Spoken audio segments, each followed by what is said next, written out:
I wanna grow old with you. Diba? So ngayon, I wanna grow old with you.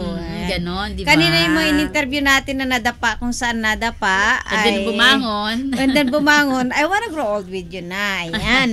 Napakabilis po ng oras. 9:53 na po at oras po na naman po para kami ay mamamaalam sa inyo. Ayan po, diba? Ayan, go ahead, Ate Louie. Ang partner, natapos na naman po ang isang napakagandang gabi at napakagandang programa, napakagandang mga topic na trending po ngayong araw na ito at maaaring susunod pang mga araw.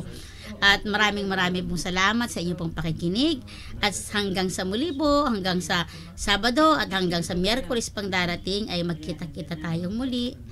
Ayan po. Magandang gabi. Sealed with a Kiss. Ayan, every Wednesday from 8 p.m. to 10 p.m. at tayo po ay mamaalam na naman.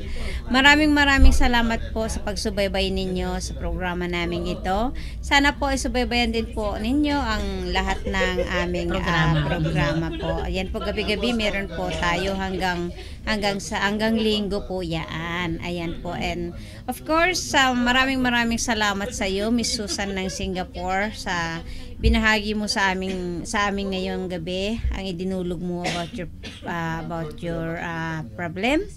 And ako po ay happy dahil marami po tayong nakasama ngayon na nagbigay ng payo sa iyo. Ayan, sana po sa lahat ng ating mga listeners na nakikita natin sa screen, ang dami pong sumabaybay po sa atin ngayong gabi. Magandang pabuenas po ito para sa taong kasalukuyan.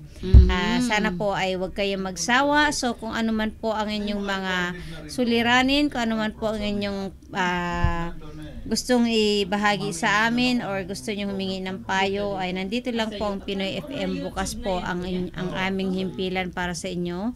Of course, mamamaalam na kami hanggang sa muli. Yan. Isang magandang gabi po sa inyong lahat. And happy listening to all. At ang panghuli po nating awitin ay You Still the One. Ayan. Magandang gabi po.